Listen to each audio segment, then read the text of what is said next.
Everyone, welcome to Chem Study Zone. So guys, स्वागत है आपका केमिकल काइनेटिक्स के लेक्चर नंबर 14 में, जहाँ पे आज हम पहले एक न्यूमेरिकल्स प्रैक्टिस करेंगे। फिर उसके बाद हम नेक्स्ट वीडियो लेक्चर से आगे दोबारा से थ्योरी को स्टार्ट करेंगे। ठीक है, हमने काफ़ी हद तक थ्योरी पढ़ ली है और आज हम न्यूमेरिकल प्रैक्टिस करके ये सीखेंगे कि कैसे हम जितने फॉर्मूलाज हमने आज तक याद करे हैं उन फॉर्मूलाज को हमने अप्लाई कैसे करना है किसी क्वेश्चन के ऊपर। और आपको पता है ये चीज़ बहुत ज़्यादा इंपॉर्टेंट है, क्योंकि हमें न्यूमेरिकल्स ही पेपर में आएंगे और न्यूमेरिकल्स अगर पेपर में अगर आएंगे तो उस बेसिस पे हमें कंसेप्ट का पता लगेगा कि किस तरीके से हमें एप्लीकेशन रहती है उन फॉर्मूलाज की। ठीक है, रटने से कुछ नहीं होगा, एप्लीकेशन करके ही पता लगेगा, असली नॉलेज तो वहीं पे होती है। तो स्टार्ट करते हैं अपने सबसे पहले इस क्वेश्चन को। अगर पहले आप खुद से प्रैक्टिस करके देखना इस क्वेश्चन को, अगर नहीं होते हैं तो सोल्यूशंस तो मैं यहाँ पे प्रोवाइड कर ही रहा हूँ, है ना। तो सबसे पहले स्टार्ट करते हैं, फर्स्ट क्वेश्चन रीड करना। For the reaction 2A plus B give rise to product, it was found that doubling the concentration of both the reactants A and B increases the rate 8 times, but doubling the concentration of B alone doubles the rate. क्या बोलता है, हमें order निकालना है ना, हमें order निकालना है रिएक्शन का with respect to A and B। पर आपको कोई रिएक्शन गिवन है, कौन सी रिएक्शन गिवन है हमारे पास? Reaction is 2A plus B give rise to product P. The thing is, हमें ये नहीं बताया गया कि ये रिएक्शन एलिमेंट्री है या क्या है। तो हम तो जो इसके अपने तरफ से जो हम इसका रेट लिखेंगे इस रिएक्शन का, जो हम रेट लॉ एक्सप्रेशन लिखते हैं, वो कैसे लिखेंगे? That R is equals to rate constant K, है ना, A और B। पर यहाँ पे मुझे X और Y मानना पड़ेगा इनकी पावर्स। आप ये नहीं कर सकते कि जो स्टोइक्योमेट्री ए के आगे लगी है, जैसे 2 लगा है तो आपने उसकी पावर 2 बना दी, और बी के आगे अगर 1 लगा है तो आपने उसको 1 बना दिया। फिर तो ऑर्डर निकालने की जरूरत ही क्या पड़ी, फिर तो ऑर्डर आपके पास वैसे ही आ गया, है ना। फिर अगर आप इसको इस तरीके से लिखते हो कि A raise to power 2 B raise to power 1, पहली बात तो ये सिस्टम गलत है, ये आप इस तरीके से नहीं लिख सकते हैं जब तक हमें ये क्वेश्चन में नहीं लिखा गया कि वो एलिमेंट्री रिएक्शन है, क्योंकि एलिमेंट्री रिएक्शन में ही आप लॉ ऑफ मास एक्शन लगा सकते हैं। तो ये मैंने जो लिखा है ये वाला चीज, ये मैंने लॉ ऑफ मास एक्शन के अकॉर्डिंग लिखा है। ठीक है, तो हमें रेट लॉ एक्सप्रेशन जो है वो लिखना आना चाहिए, और रेट लॉ एक्सप्रेशन जो है वो ये रिएक्शन जो हमें प्रोवाइडेड है वो एलिमेंट्री नहीं है, इस करके हमें क्या लिखना पड़ेगा, ऊपर एक्स और वाई लिखना पड़ेगा। आपने यही एक्स और वाई कैलकुलेट करने हैं जो आपको अदर कंडीशंस आगे प्रोवाइडेड हैं। ठीक है, उस बेसिस पे आपको आगे सॉल्व करके ओवरऑल ऑर्डर भी निकाल लेना है। ओवरऑल ऑर्डर क्या होगा? x प्लस वाई हो जाएगा। ठीक है, तो स्टार्ट करते हैं आगे क्वेश्चन को समझना। Doubling the concentration of both the reactants A and B increases the rate 8 times. अगर पहले रेट R था, ठीक है, बाद में रेट 8 टाइम्स हो जाएगा, मतलब 8R हो जाएगा। पहला अगर R था तो अगला जो रेट होगा वो 8R हो जाएगा। ठीक है, कब होगा? जब मैं A की कंसंट्रेशन भी डबल कर दूंगा, B की कंसंट्रेशन भी डबल कर दूंगा। तो इस कंडीशन को लिखते हैं, कैसे लिखेंगे इस कंडीशन को? तो रेट बिकम्स 8R, पुराने रेट से 8 टाइम्स, है ना। ये क्वेश्चन ध्यान से समझना, पुराने रेट से 8 टाइम्स बोला है उसने, 8 times. Okay, 8R that is equals to rate constant K, concentration A की भी डबल करके और B की भी डबल करके। तो A की क्या बन जाएगी? 2A की पावर X और 2B की पावर Y। ठीक है, अगर मैं इसको थोड़ा और अच्छे से सॉल्व करूं तो K 2 raise to power X और A raise to power X फिर से अलग कर लो, 2 raise to power Y into B raise to power Y। ठीक है, और इसको कैसे लिख सकता हूं मैं? K 2 raise to power x और 2 raise to power y into a raise to power x b raise to power y, और ये मेरे पास किसके बराबर आ रहे हैं? 8R। पहली इक्वेशन ये थी और दूसरी इक्वेशन ये बन गई। अब थर्ड इक्वेशन क्या बनेगी? थर्ड इक्वेशन पे चलते हैं। उसने बोला when the concentration B doubles alone, alone का मतलब है कि यहाँ पे सिर्फ B की ही कंसंट्रेशन डबल की जा रही है, तो वो रेट को डबल कर रहा है। तो इसका क्या मतलब होगा? इस कंडीशन को कैसे लिखेंगे? रेट जो है वो 2R हो गया, मतलब पहले इनिशियल रेट से डबल हो गया। ठीक है, और कब हुआ? जब B की कंसंट्रेशन डबल की गई। तो A को नहीं छेड़ना है, ए जो है वो ऐसा जो रहेगा, ए की पावर एक्स ऐसा जो रहेगी, बी की कंसंट्रेशन 2b हो गई है, 2b की पावर y। अब इसको थोड़ा सॉल्व कर लो, 2r that is equals to k a raise to power x, और ये बन जाएगा 2 रेज टू पावर y और b raise to power y। ठीक है, यहां तक हम लोग पहुंच गए। अब हम इसको और कैसे लिख सकते हैं, 2 इंटू आर के 2 raise to power y into a raise to power x, और साथ में आ जाएगा b raise to power y। अब ये मेरे पास थर्ड इक्वेशन बन चुकी है। ठीक है, तो अब हम क्या करेंगे, अब हम अगर मैं सॉल्व करूं इस फर्स्ट इक्वेशन को सेकेंड इक्वेशन से डिवाइड कर दूं। ठीक है, हम लोग क्या कर रहे हैं, हमेशा ऐसे ही करना है, जो भी आपके पास रेट्स आए हैं, 3 इक्वेशंस आई हैं, इनको आपस में डिवाइड करो। जैसे फर्स्ट को डिवाइड फर्स्ट विथ 2, तो कैसे करेंगे, पहला क्या लिखा है r अपॉन 8r, ऐसे ही है। ऊपर क्या लिखा है k a की पावर x b की power y divide by k। अच्छा यहाँ पे देखो 2 रेज टू पावर x और 2 raise to power y, base same है, बेस तो 2 ही है, तो बेस सेम होते पावर्स क्या हो जाती हैं, ऐड हो जाती हैं। तो यहाँ पे क्या बन जाएगा 2, ऊपर बन जाएगा x प्लस वाई, और यहाँ बन जाएगा a की पावर x, और यहाँ बन जाएगा b की पावर y। ठीक है, आई होप आपको ये चीज़ अंडरस्टैंड हुई कि किस तरीके से क्वेश्चन सॉल्व किया जा रहा है। ठीक है, आगे चलते हैं। अब इसको मैं कैसे लिख सकता हूँ, देखो ए, ये सब चीज़ें कट गई, k कट गया, a rest power x cut गया, b rest power y cut गया, इधर r से r कट गया, तो बचा क्या 1/8 that is equals to 1 upon 2 raise to power x plus y। ठीक है, अब 1/8 को मैं कैसे लिख सकता हूँ, 1 अपॉन 2 रेज टू पावर 3 लिख सकता हूँ, 2 इंटू 2 इंटू 2 8 ही तो होता है।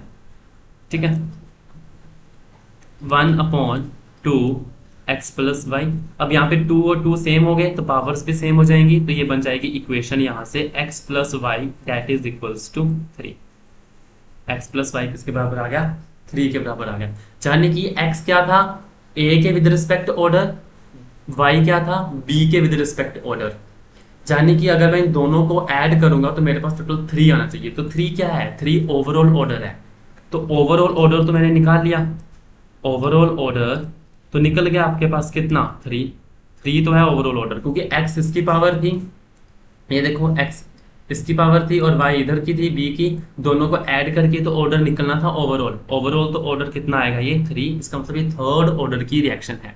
ठीक है, लेकिन हमें पूछा गया कि विद रिस्पेक्ट टू a निकालना है और विद रिस्पेक्ट टू b निकालना है। तो विद रिस्पेक्ट टू a और विद रिस्पेक्ट टू b हम कैसे निकालेंगे, वो चीज अंडरस्टैंड करने की कोशिश करते हैं। ठीक है, कैसे निकालेंगे, देखो अब हमारे पास एक और इक्वेशन पड़ी हुई है ऊपर। अगर 1 को डिवाइड कर देंगे, डिवाइड 1 विद 3 के साथ डिवाइड कर दो, तो 1 क्या था हमारे पास r, और नीचे क्या लिखेंगे 2r that is equals to k a raise to power x b raise to power y divided by k 2 raise to power y a raise to power x और b raise to power y। ये चीज cut जाएगी पूरी की पूरी, ये चीज cut जाएंगी हमारे आपस में, r से r कट जाएगा, और ये क्या बन जाएगा 1/2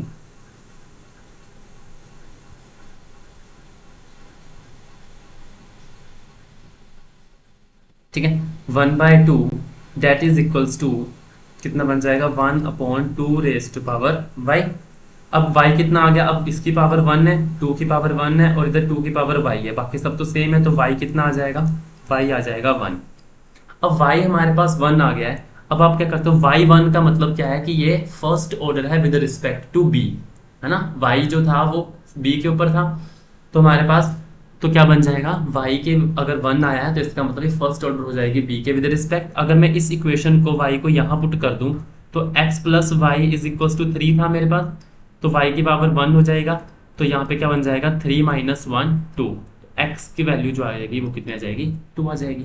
अब जो मेरे पास ओवरऑल बनेगा, यहाँ पे जो मेरे पास ओवरऑल बनेगा वो कितना बन जाएगा, ओवरऑल क्या था हमारे पास, that rate is equals to k a raise to power हमने x बोला था और b रेज टू पावर हमने y बोला था। ठीक है, तो अब हमारे पास रेट कितना बन जाएगा, rate is equal to rate constant K, और ए की पावर कितनी है हमारे पास एक्स, एक्स की वैल्यू कितनी आई 2, और बी की वैल्यू पावर कितनी हो जाएगी 1।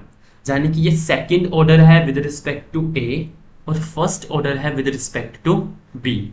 This is important. ठीक है, तो ओवरऑल ऑर्डर हमारे पास 3 है, और विद रिस्पेक्ट टू ए देखा जाए, with respect to A order is 2, with respect to B order is 1। तो ये था हमारे पास छोटा सा न्यूमेरिकल, जिसको हमने जस्ट एक लॉजिकल वे में सॉल्व करना है। जैसी कंडीशंस हमें प्रोवाइडेड होती है क्वेश्चन में, हमने उस बेसिस पे इस क्वेश्चन को सॉल्व करना होता है। ऐसे वाले क्वेश्चंस बहुत इजी होते हैं। हम अपने पास रेट की इक्वेशंस बन जाएंगी, उनको डिवाइड करो, आंसर निकलते चले जाएंगे, वैल्यूज को काट दो जो कटती हैं। ठीक है, इस प्रकार के क्वेश्चंस पेपर में देखने को मिलते हैं। आगे चलते हैं सेकंड क्वेश्चन पे। सेकंड क्वेश्चन है हमारे पास, the half life period of decomposition of a compound is 60 minute if the initial concentration is reduced to 1/2, the half life period is reduced to 30 minute, calculate the order of fraction। ये सारे question order of fraction को calculation करके हैं। मैंने आपको methods पढ़ा चुका हूँ पहले से पुरानी वीडियोस में, जो प्रीवियस वीडियोस मैंने आपको डाली हैं वहाँ पे मैंने आपको पहले से ही ये सारे ऑर्डर के किस तरीके से निकालते हैं, उनकी क्या इक्वेशंस रहती हैं, वो मैंने ऑलरेडी बता चुका हूँ। ठीक है, तो यहाँ पे हमने क्या करना है, देखो half life period of decomposition of compound is 60 minute. पहली बात तो आपको टी हाफ दे रखा है, तो मैं इसको टी हाफ, देखो यहाँ पे टी हाफ गिवन है, पहले क्वेश्चन को ध्यान से समझें, टी हाफ गिवन है और साथ में आपको बात करी गई है इनिशियल कंसंट्रेशन की। तो ये कौन सा डाटा वहाँ पे हम यूज करेंगे, हाफ लाइफ और इनिशियल कंसंट्रेशन वाला हाफ लाइफ मेथड को यूज करना है। अब हाफ लाइफ मेथड मैंने आपको बताया था, इतना ज़्यादा आपको समझने की मतलब वो पीछे जो जितना हम पूरा पढ़ के आए थे वो समझने की जरूरत नहीं है। एंड में हमें सिर्फ एक फॉर्मूला याद होना चाहिए। ठीक है, और वो फॉर्मूला क्या था हमारे पास, मैं अगर आपको याद हो तो उसके ऑर्डर निकालने का फॉर्मूला था n is equals to 1 plus natural log of t1 minus natural log of t2 divided by natural log of a2 minus natural log of a1। कईयों की बुक्स में नेचुरल लॉग की बजाय लॉग भी लिखा हुआ है। आप इस क्वेश्चन को लॉग से भी कर सकते हो, कोई प्रॉब्लम नहीं है। नेचुरल लॉग को जब भी हम लॉग में कन्वर्ट करते हैं तो आप इसको ऐसे भी लिख सकते हो 2.303 है ना, जब भी कन्वर्ट करते हैं तो 2.303 लगाते हैं और साथ में क्या बन जाएगा, ये लॉग t1। अब यहाँ पे भी 2.303 आ जाएगा और यहाँ पे क्या बन जाएगा, लॉग t2। ऐसे ही हमारे पास नीचे भी क्या बन जाएगा, 2.303 log a2 minus 2.303 log a1।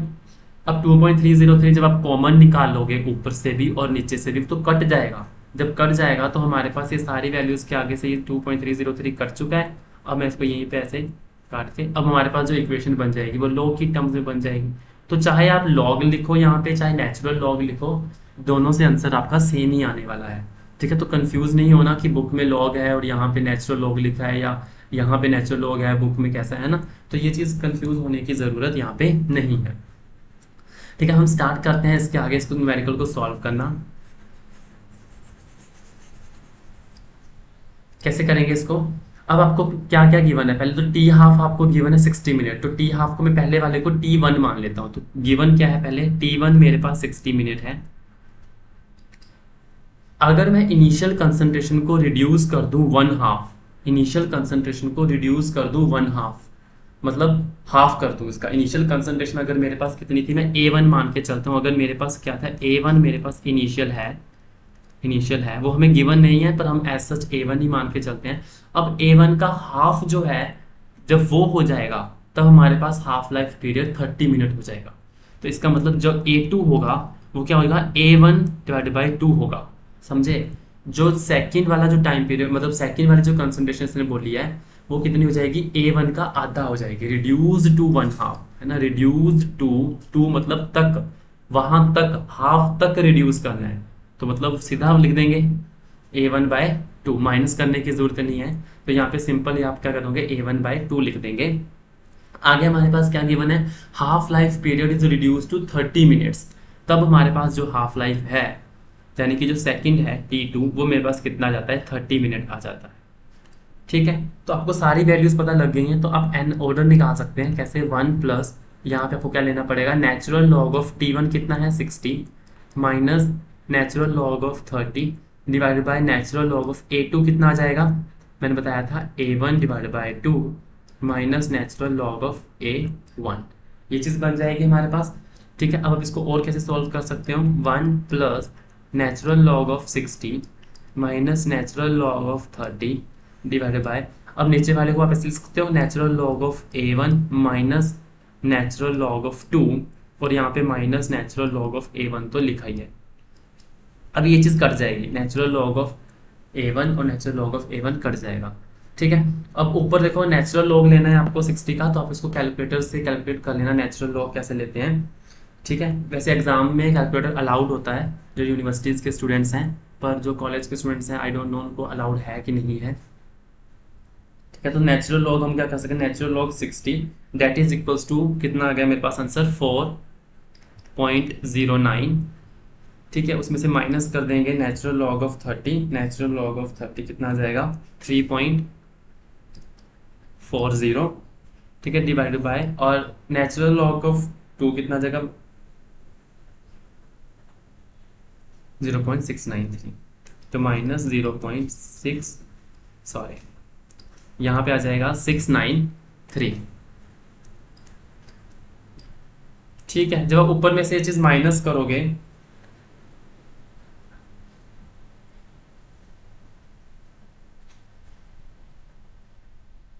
तो ऊपर में 0.693 बन रहा है, 0.693 बन रहा है, या 0.693 अगर हटा भी दें तो भी कोई प्रॉब्लम नहीं है, ये कट जाएगा तो सिंपली 1 नहीं आ जाएगा, कोई प्रॉब्लम नहीं है इसके अंदर। माइनस का साइन, और सॉरी इसके अंदर 1 प्लस भी तो साथ में चलना है, 1 प्लस तो हम भूल ही गए पीछे, इसके साथ 1 प्लस भी तो है, इधर भी 1 प्लस माइनस 0.69, ये कट जाएगा, कटने के बाद यहाँ पे -1 आ जाएगा, कितना आ जाएगा -1 ही बचा ना, क्योंकि माइनस भी था, कटने के बाद ये 1 बच गया, तो ये 1 -1 0, तो यानी कि ये हमारे पास 0 ऑर्डर की रिएक्शन हो जाएगी। ये देखो, ये हमारे पास क्या हो जाएगी 0 ऑर्डर की रिएक्शन हो जाएगी। ठीक है, तो ये रिएक्शन सिंपल सा क्वेश्चन था, अगर हम बेसिक अंडरस्टैंडिंग से चलते हैं इन क्वेश्चंस में, तो ये क्वेश्चंस जो है वो इजीली सॉल्व हो जाना था, कि हमें हाफ लाइफ पीरियड जो था वो दे रखा था स्टार्टिंग में, और इनिशियल कंसंट्रेशन जब रिड्यूस्ड कर दी तब हाफ लाइफ दे रखा था, तो ऑर्डर निकालना था, तो आपको इतना पता होना चाहिए कि यहाँ पे डाटा जो हमें गिवन है वो हाफ लाइफ और इनिशियल कंसंट्रेशन के बीच में गिवन है। आपने डायरेक्टली इस फॉर्मूले को अप्लाई करना है और आपका आंसर आ जाएगा। बार बार इस क्वेश्चन को अप्लाई, फॉर्मूलेज को अप्लाई करोगे क्वेश्चन पे, तो फॉर्मूलेज अपने आप ही याद हो जाएंगे। ठीक है, सो हम आगे चलते हैं। इसके बाद हमारे पास जो नेक्स्ट न्यूमेरिकल है वो क्या बोलता है, कहता the following data was obtained at 298 kelvin for the reaction 2A plus B give rise to product. Experiment करे गए 1 2 3 4, इनिशियल कंसंट्रेशंस दे रखी हैं A और B, और इनिशियल रेट भी हमें गिवन है। अगर आप बड़े ध्यान से सोचोगे तो ये हमें इनिशियल रेट और कंसंट्रेशन के बीच में डाटा प्रोवाइडेड है। रेट और कंसंट्रेशन के बीच में जब डाटा प्रोवाइड होता है तो हम लोग यहाँ पे फॉर्मूलाज लगाते हैं, कौन सा, वेंट हॉफ से डिफरेंशियल मेथड लगाते हैं, है ना, वेंट हॉफ से डिफरेंशियल मेथड से कर सकते हैं। लेकिन अगर आपको याद हो वेंट हॉफ डिफरेंशियल मेथड में जो हमारे पास कंसेप्ट था वो क्या था, वहाँ पे हमारे पास जो रेट था, है ना, ऐसे करके था ना हमारे पास, कि जो रेट था हमारे पास वो डायरेक्टली प्रोपोर्शनल था C कंसंट्रेशन की पावर N पे, कंसंट्रेशन, वहाँ पे कंसंट्रेशन वाला जो टर्म थी वो एक ही रिएक्टेंट मॉलिक्यूल था, यहाँ पे तो 2 हैं, तो ये वाला फॉर्मूलाज हम वहाँ पे अप्लाई नहीं कर पाएंगे, इस क्वेश्चन को हमें लॉजिकली सॉल्व करना पड़ेगा थोड़ा सा। ठीक है, क्योंकि यहाँ पे 2 कंसंट्रेशन है, अदरवाइज फिर से हमारे पास यहाँ पे क्या हो जाएगी, कंफ्यूजन हो जाएगी। ठीक है, अगर आप इस फॉर्मूले को यहाँ पे अप्लाई करते हो और आपको पता है कि वो फॉर्मूला हमारे पास क्या था, ठीक है, पर मैं डायरेक्टली आपको एंड में एक फॉर्मूला बताया था, जनरल फॉर्मूला। आगे चलते हैं, पहले इस क्वेश्चन को थोड़ा लॉजिकली समझने की कोशिश करते हैं कि हमें इनिशियल रेट दे रखा है और साथ में हमें क्या दे रखे हैं, कुछ A और B 2 रिएक्टेंट्स की कंसंट्रेशंस दे रखी हैं। 4 एक्सपेरिमेंट करे गए, हमें एक तो रेट लो लिखना है, ठीक है, और हमें ऑर्डर भी पता करना है with respect to each reactants, and the overall order भी हमें यहाँ पे पता करना है। तो सबसे पहले हम स्टार्ट करते हैं ये चीज़ देखना कि इस पहले एक्सपेरिमेंट के लिए रेट क्या आएगा, दूसरे एक्सपेरिमेंट के लिए हमारे पास रेट क्या होता है, और तीसरे एक्सपेरिमेंट के लिए, चौथे एक्सपेरिमेंट के लिए, सब के लिए पहले हमें रेट की वैल्यूज पता होनी चाहिए। कैसे करना है देखो, यहाँ पे मैं इनके रेट्स लिख रहा हूँ। पहले के लिए हमारे पास रेट क्या बन जाएगा, दूसरे के लिए यहाँ बना दूंगा, तीसरे के लिए यहाँ बना देंगे, चौथे के लिए यहाँ बना देंगे। तो पहले के लिए रेट क्या बन जाएगा, that rate is equals to rate constant K, A की कंसंट्रेशन और बी की कंसंट्रेशन गिवन है, लेकिन इनकी पावर से मुझे एक्स और वाई मानना पड़ेगा, क्योंकि हमें नहीं पता कि ये एलिमेंट्री रिएक्शन है कि क्या है। ठीक है, ये जो हमें रिएक्शन गिवन है 2A plus B give rise to product, हमें नहीं पता ये एलिमेंट्री है या कॉम्प्लेक्स रिएक्शन है। तो हम लोगों को यहाँ पे इस करके इसको कॉम्प्लेक्स मानना पड़ेगा और हमें ए की पावर एक्स और बी की पावर वाई मान के चलना पड़ेगा। ठीक है, तो ये पहला रेट की वैल्यू आपको गिवन है यहाँ पे, इस रेट की वैल्यू ये देखो गिवन है 2.5, ए की वैल्यू कंसंट्रेशन 0.1 गिवन है, बी की भी कंसंट्रेशन 1 गिवन है। तो इस इक्वेशन को मैं इस तरीके से लिखूंगा, देखो इसको मैं अगर थोड़ा सा लिखना चाहूँ और अच्छे से, तो ये बन जाएगा 2.5 into 10 raise to power -3 that is equals to rate constant K 0.1 की कंसंट्रेशन लिख के पावर x और फिर से 0.1 लिख के पावर y। अगले को कैसे लिखेंगे, 6.0 multiply 10 raise to power -2 that is equals to rate constant k, और यहाँ पे क्या लिखा है 0.2 की पावर x और साथ में क्या है 0.3 की पावर y। ठीक है, ठीक है, आगे हमारे पास है 1.2 into 10 raise to power -1 that is equals to rate constant K 0.2 की पावर x और यहाँ पे आ जाएगा 0.6 की power y। 1.0 into 10 raise to power -2 that is equals to rate constant के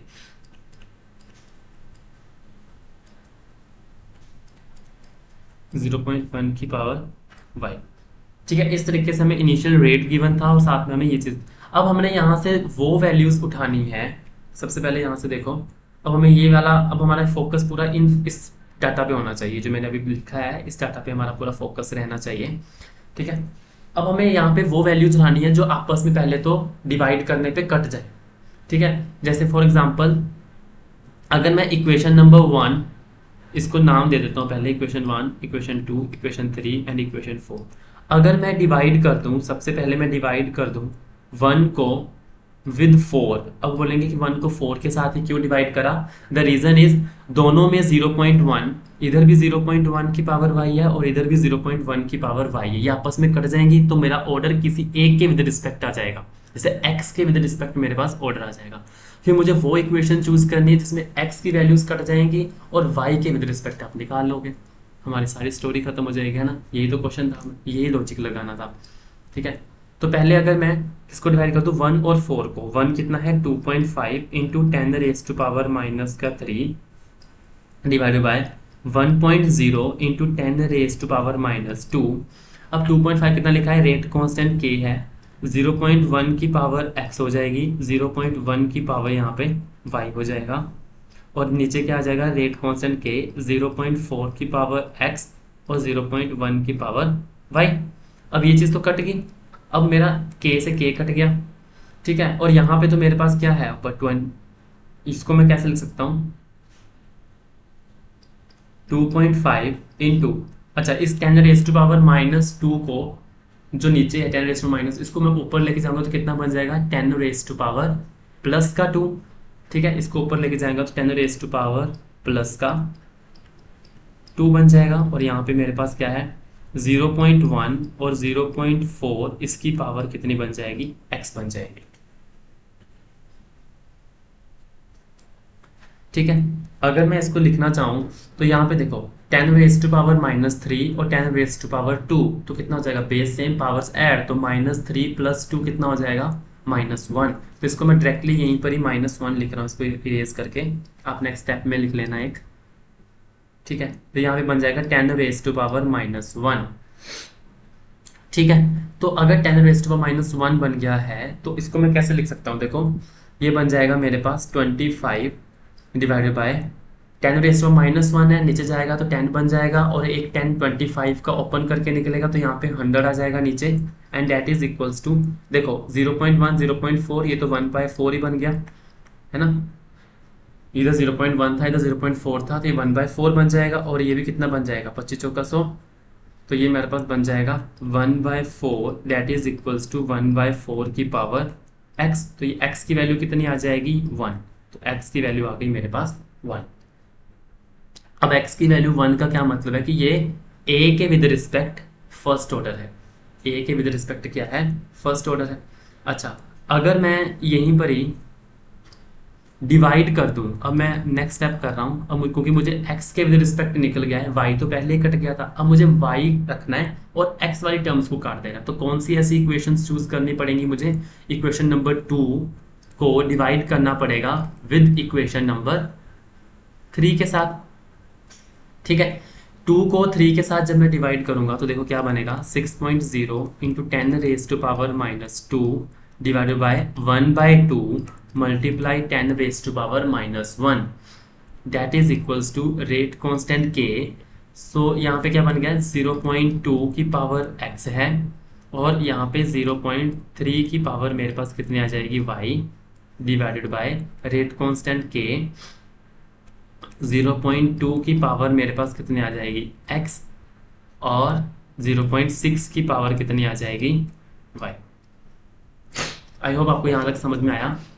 अब ये चीज़ कट जाएंगे हमारे पास, k से k कट जाएगा, ये कितना बन जाएगा, इसको मैं ऐसे लिख सकता हूँ 60/12, ठीक है, और इंटू, अब देखो 10⁻⁻1 है, ऊपर जाएगा तो 10⁻1 बन जाएगा, और यहाँ पे फिर से आपके पास बेस सेम पावर्स एंड -2 + 1 कितना हो जाता है -1 बन जाएगा।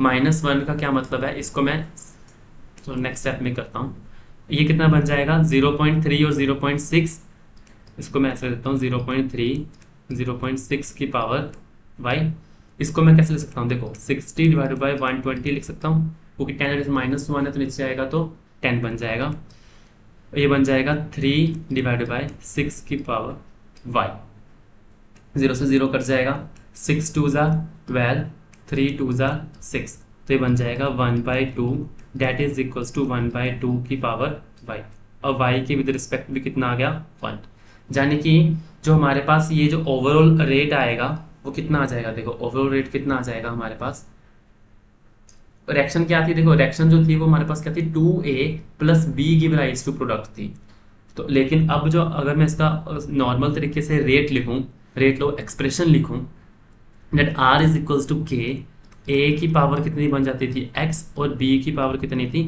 y, तो अब मैं इसका रेट कैसे लिख सकता हूँ, k a के विद रिस्पेक्ट भी 1 आया है और b के विद रिस्पेक्ट भी 1 आया है, it is going to be the second order reaction, ये सेकेंड ऑर्डर रिएक्शन हो जाएगी, कैसे 1 + 1 2 हो जाता है, यानी कि a के विद रिस्पेक्ट भी फर्स्ट ऑर्डर, b के विद रिस्पेक्ट भी फर्स्ट ऑर्डर, यही हमने निकालना था, और यही हमारा रेट लो एक्सप्रेशन है, इसी को ही हम रेट लो एक्सप्रेशन बोलेंगे, ये हमारा रेट लो एक्सप्रेशन निकल गया, और हमने ऑर्डर्स भी कैलकुलेट कर ली, this is going to be the second order reaction, ठीक है। आई होप आपको ये न्यूमेरिकल समझ में आया, किस तरीके से हमने इस न्यूमेरिकल को अप्रोच करा, इस प्रकार से आपको पेपर में डाटा गिवन होते हैं, हमें बस अपना थोड़ा लॉजिक लगा के उन चीज़ों को सॉल्व करना होता है, ठीक है। सो आगे चलते हैं, ओके तो यहाँ पे अब हम स्टार्ट करते हैं एक टॉपिक, एक ना क्वेश्चंस आते हैं जैसे रेडियो एक्टिव डिके के ऊपर बड़े क्वेश्चंस आते हैं, है ना। रेडियो एक्टिव डिके जो होता है बेसिकली ये हमारे पास फर्स्ट ऑर्डर एक्सप्रेशन को ही फॉलो करता है, यानी कि ये हमारे पास फॉलो करेगा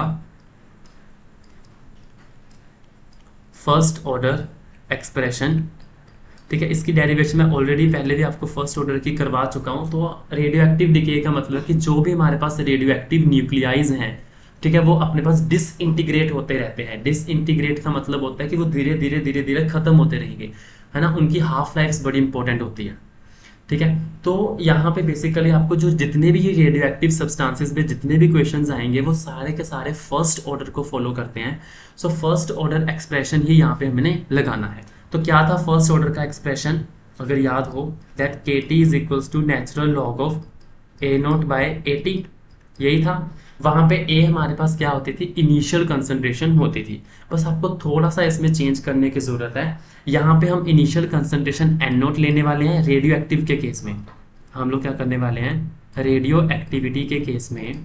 देखो इसका मैं डेरिवेशन नहीं कराऊंगा, ये ऑलरेडी मैंने आपको करवा चुका हूँ। मैं सिर्फ थोड़ा सा टर्मिनोलॉजीज चेंज करने वाला हूँ। ये रेडियो एक्टिविटी की टर्म्स में जो एन नोट है वो मेरे पास क्या होने वाली है, इनिशियल कंसंट्रेशन होने वाली है, initial concentration of radioactive nuclides. कि इनिशियल कंसंट्रेशन कितनी थी रेडियो एक्टिव न्यूक्लियाइज की, उसको मैं एन नोट मानने वाला हूं। और किसी भी टाइम टी के ऊपर radio active nuclei left, radio active nuclei left at any time T, किसी भी टाइम टी के ऊपर कितना रेडियो एक्टिव न्यूक्लियाई बचा हुआ है वो हमारे पास एन हो जाएगा। ठीक है, और यहाँ पे मैं एक टर्म इंट्रोड्यूस कर रहा हूं लैम्डा। लैम्डा होता है हमारे पास डीके कांस्टेंट, डीके कांस्टेंट बोल लो, या फिर इसको क्या बोल सकते हैं, डिसइंटीग्रेशन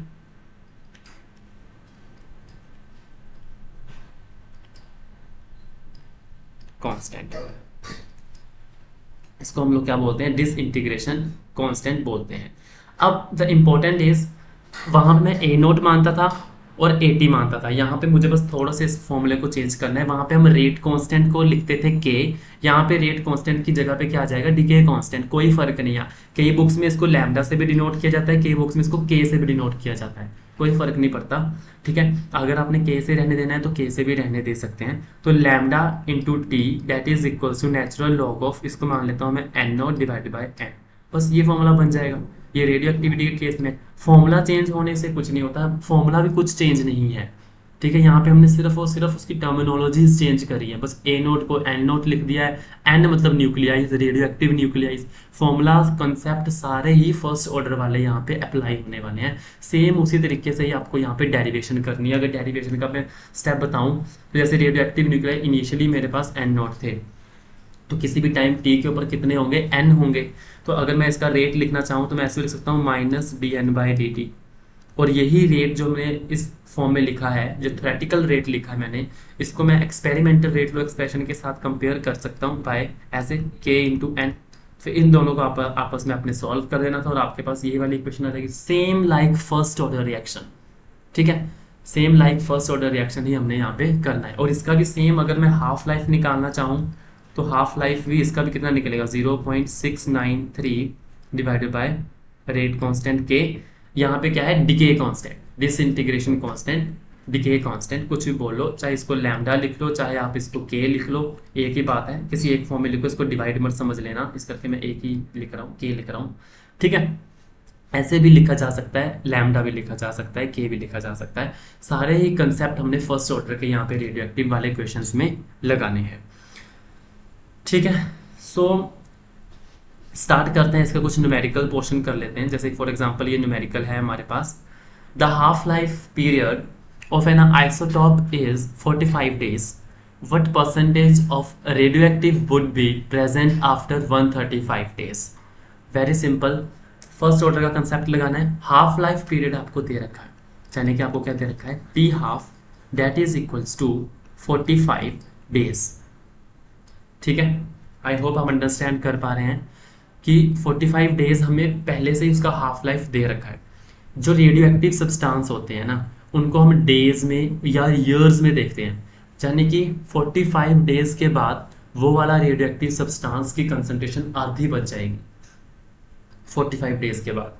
ठीक है, और कितना परसेंटेज रेडियो एक्टिव एक्टिविटी जो है वो बची होगी, कितने, आफ्टर 135 डेज, यानी कि 135 डेज के बाद कितना परसेंटेज उस रेडियो एक्टिव सब्सटेंस का बचा होगा। आपको पता है उसका टी हाफ जो है 45 डेज है। अगर आप बड़े कंसेप्चुअली भी अगर दिमाग में आप रखोगे ना इन चीज़ों को, आप देखो, अगर स्टार्टिंग में मान लो मेरे पास रेडियो एक्टिव सब्सटेंस पूरा 100% है, सेम वही फर्स्ट ऑर्डर वाला कंसेप्ट बता रहा हूँ मैं। ठीक है, स्टार्टिंग में मान लो 100% है, तो 45 डेज के बाद, 45 डेज के बाद वो कितना बन जाएगा, 50% बन जाएगा।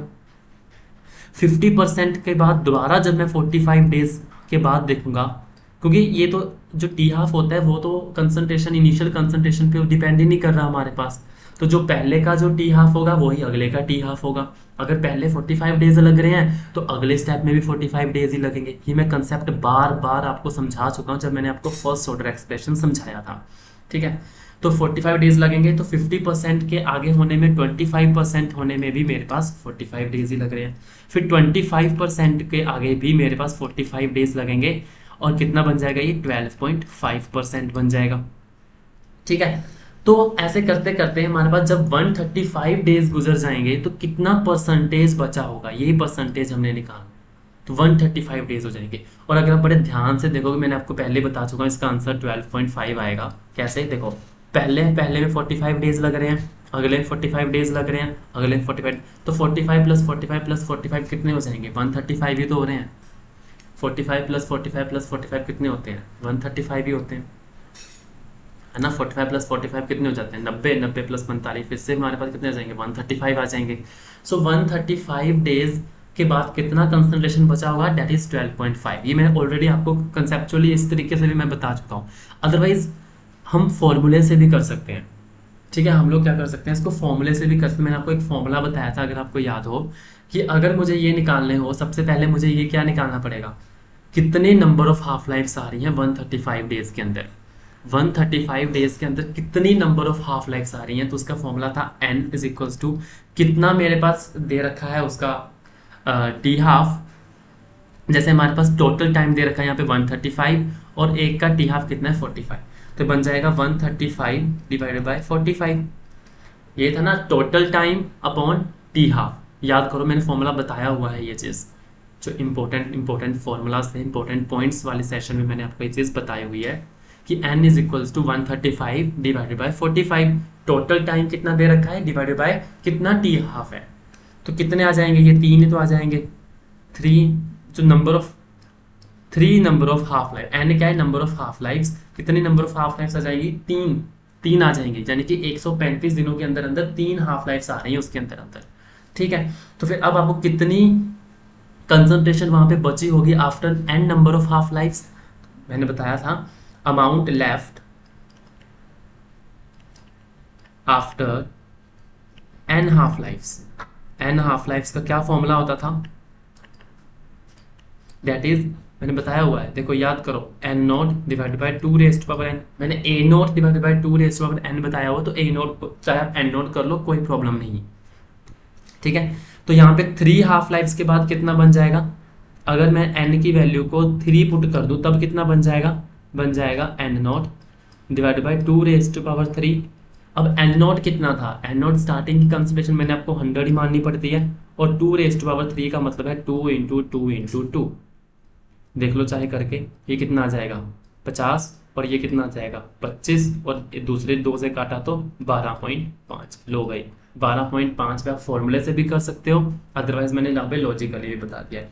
ये जो मैंने आपको लॉजिकली इस तरीके से सेंस में समझाया है, ये तो तब है ना क्योंकि 135 डेज आपको स्मॉल टाइम पीरियड दे रखा था, है ना। अगर कोई मान लो आपको लास्ट टाइम पीरियड दे रखा हो, मान लो आपको दे रखा हो 450 डेज, आपको दे रखा हो कि आफ्टर 450 डेज में कितना निकलेगा, तब फिर आप फॉर्मूला वगैरह अप्लाई कर सकते हो। वैसे भी आपको पता है कि एक हाफ लाइफ अगर 45 डेज है तो 450 डेज में कितने नंबर ऑफ हाफ लाइफ आ जाएंगी, 10 आ जाएंगी, और उसी बेसिस पे आप इस न्यूमेरिकल को सॉल्व कर सकते हो, ठीक है। तो स्मॉल टाइम पीरियड के लिए चलो मैंने लॉजिकली कर दिया, पर आपको फॉर्मूलाज याद होने चाहिए, फॉर्मूलाज के बेसिस पे आप इस चीज़ को सॉल्व कर सकते हैं।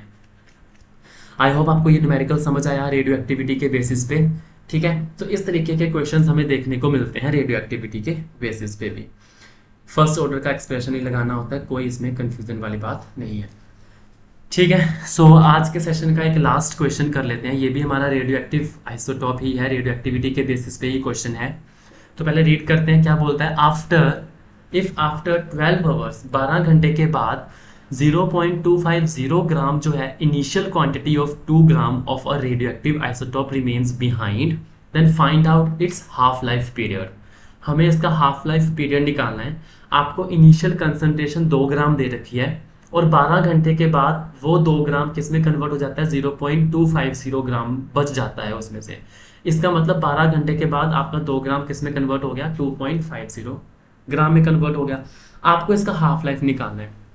अगर आपको याद होगी, देखो रेडियो एक्टिव आइसोटोप दे रखा है, इसका मतलब इतना मुझे पता लग गया कि मुझे टी हाफ जो लगाना है वो क्या लगेगा 0.693 अपॉन के। के क्या है, डिके कांस्टेंट या डिसइंटीग्रेशन कांस्टेंट। ठीक है, अब पहले मुझे के निकालना पड़ेगा, के मिल जाएगा तो फिर तो आप इसका टी हाफ निकाल सकते हैं बड़े आसानी से। तो पहले के कैसे निकालेंगे, के हम लोग कैसे निकालते हैं, मैंने आपको बताया था K T is equals to natural log of N naught divided by N.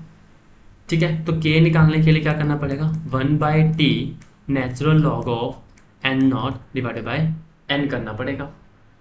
Time आपको दे रखा है 12 घंटे, कोई प्रॉब्लम नहीं है। तो k is equals to 1/12। N naught initial concentration कितनी दे रखी थी, 2 ग्राम, 2 ग्राम दे रखी है, 2 ग्राम, और साथ में क्या दे रखा है 0.25 ग्राम आपको दे रखा है किसी भी टाइम t के ऊपर कितना बच गया है। देखो ग्राम उधर आपको आवर्स में दे रखा है, इधर आप सोच रहे होंगे ग्राम्स को कन्वर्ट करना पड़ेगा, ऐसा कुछ टाइम कुछ कन्वर्ट करने की, यहाँ पे यूनिट्स को कन्वर्ट करने की जरूरत नहीं है, क्योंकि देखो यहाँ पे भी ग्राम आएगा, इधर भी ग्राम आएगा, तो ग्राम से ग्राम तो वैसे ही कटेगा, कन्वर्ट करके भी आप लोग क्या ही कर लोगे। ठीक है, तो यहाँ पे कन्वर्ट करने की जरूरत नहीं है। और टाइम हमारे पास आवर्स में है, कोई बात नहीं, आपका टी हाफ भी आवर्स में निकल जाएगा, कोई प्रॉब्लम नहीं, बाद में उसको चाहे मिनट्स में कन्वर्ट कर लेना, चाहे सेकंड्स में कन्वर्ट करते रहना, कोई प्रॉब्लम नहीं है। इसको डायरेक्टली सॉल्व करेंगे। ठीक है, इसको देखो 2 को डिवाइड बाई 2.5 कितना आ जाएगा, इसको 2 को डिवाइड करो पहले 0.25 के साथ, कितना आ गया 8 आ गया। सो ये बन गया हमारे पास 1/12 नेचुरल लॉग ऑफ 8। अब नेचुरल लॉग ले लेंगे किसका, 8 का, कितना आ जाएगा, ये बन जाएगा मेरे पास, इसे बनाता हूँ मैं, कितना बन जाएगा, that K is equals to 1/12 multiply, natural log of 8 की वैल्यू कितनी है 2.07। आप इसको कैलकुलेटर से कैलकुलेट कर सकते हैं, 0.27 आंसर आ रहा है। ठीक है, तो 2.07 आ रहा है, 2.07 डिवाइड बाई 12 कर देंगे, कितना आ जाएगा, आंसर आ जाएगा हमारे पास 0.1725। ठीक है, ये रेट कांस्टेंट के की वैल्यू आ गई। अब टी हाफ निकाल सकते हैं, T half is equals to 0.693 divided by 0.1725, दोनों को डिवाइड कर दो, 0.693 डिवाइडेड बाय 0.1725, तो आंसर आ रहा है हमारे पास 4। सो यहाँ पे हमारे पास कितना आंसर आ गया, T half that is equals to 4.017 आ रहा है, जिसको अप्रोक्सीमेटली हम 4 आवर्स लिख सकते हैं। तो यहाँ पे जो मेरे पास आंसर आ गया इस क्वेश्चन का, वो कितना आ गया, टी हाफ 4 आवर्स आ गया। ठीक है, आई होप आपको ये न्यूमेरिकल समझ में आया कि किस तरीके से ये न्यूमेरिकल हमने सॉल्व करा। सिंपल सिंपल से न्यूमेरिकल्स हैं, सिर्फ फर्स्ट ऑर्डर का एक्सप्रेशन हमने यहाँ पे लगाना है। ठीक होगी बात। तो हमने आज के सेशन में कुछ न्यूमेरिकल प्रैक्टिस करी, जिस न्यूमेरिकल प्रैक्टिस के अंदर हमने काफ़ी हद तक चीज़ों को सॉल्व करने की कोशिश करी। ठीक है, न्यूमेरिकल्स करे, और कुछ रेडियो एक्टिव वाला एक टॉपिक रह गया था, वो मैंने आपको समझा दिया है, कुछ नहीं है, फर्स्ट ऑर्डर का एक्सप्रेशन हमने यहाँ पे लगाना था। ठीक है, इसके अलावा और भी जितने भी न्यूमेरिकल्स होंगे आप सॉल्व करके देखना, हो जाएंगे सॉल्व, क्योंकि हमने काफ़ी हद तक थ्योरी पढ़ ली है, कंसेप्ट सीख लिए हैं, सब चीज़ें सीख ली हैं, तो ये वाले न्यूमेरिकल्स भी हमारे पास इजीली सॉल्व हो जाएंगे। सो यहाँ तक हमारे पास अब तक हमने जो चीज़ें पढ़ी वो कंसंट्रेशन के साथ रिलेट करके पढ़ी, कंसंट्रेशन को टाइम के साथ, सब चीज़ें हमने कंसंट्रेशन वर्ड पढ़ते रहे, रेक्टेंट की कंसंट्रेशन किस तरीके से अफेक्ट कर रही है हमारे रेट को। ठीक है, सो यहाँ तक हमने सिंपल सी रिएक्शन स्टडी करी। एक हमने कॉम्प्लेक्स रिएक्शन स्टडी करनी है, वो मैं आपको बाद में पढ़ाऊंगा कॉम्प्लेक्स रिएक्शंस, पहले उससे पहले हम एक नया फैक्टर सीख लेंगे। एक जो नया फैक्टर जो हमारे पास रेट ऑफ रिएक्शन को अफेक्ट करता है वो है टेम्परेचर। ठीक है, सो हम नेक्स्ट वीडियो में हम एक नया फैक्टर स्टार्ट करने वाले हैं, दैट इज टेम्परेचर इफेक्ट। ठीक है, उसको हम डिटेल में डिस्कस करेंगे, वहाँ पे हम काफ़ी ज़्यादा इक्वेशंस को सीखेंगे, और उसके बाद फिर हम कुछ थ्योरीज पढ़ेंगे। ठीक है, सो ये हमारे पास था केमिकल काइनेटिक्स का एक पोर्शन हमने खत्म कर दिया है, एक पार्ट हमने खत्म कर दिया। सेकंड पार्ट हमारा टेम्परेचर वाला पार्ट शुरू हो जाएगा, फिर थर्ड पार्ट हम कैटलिस्ट वाला पार्ट शुरू करेंगे, फिर मैं आपको कुछ कॉम्प्लेक्स रिएक्शंस भी समझाऊंगा। ठीक है, क्योंकि वो यूनिवर्सिटीज़ में बच्चे जो पढ़ते हैं उनके सिलेबस में कुछ कॉम्प्लेक्स रिएक्शंस भी हैं, जैसे हमारे पास कंजेक्टिव रिएक्शंस होती हैं, रिवर्सिबल रिएक्शंस होती हैं, काफ़ी हद तक केमिकल काइनेटिक्स अभी हाई लेवल का, एडवांस लेवल का पढ़ा हुआ है। तो यहाँ तक तो कॉलेज के स्टूडेंट्स के लिए बहुत अच्छा बेनिफिशियल है ये वाला लेक्चर्स। तो यहाँ तक हमने अपना कंसंट्रेशन वाला इफेक्ट खत्म कर चुके हैं। सो आज की वीडियो में हम बस इतना ही करेंगे। सो मिलते हैं नेक्स्ट वीडियो के अंदर। So thank you everyone and happy learning.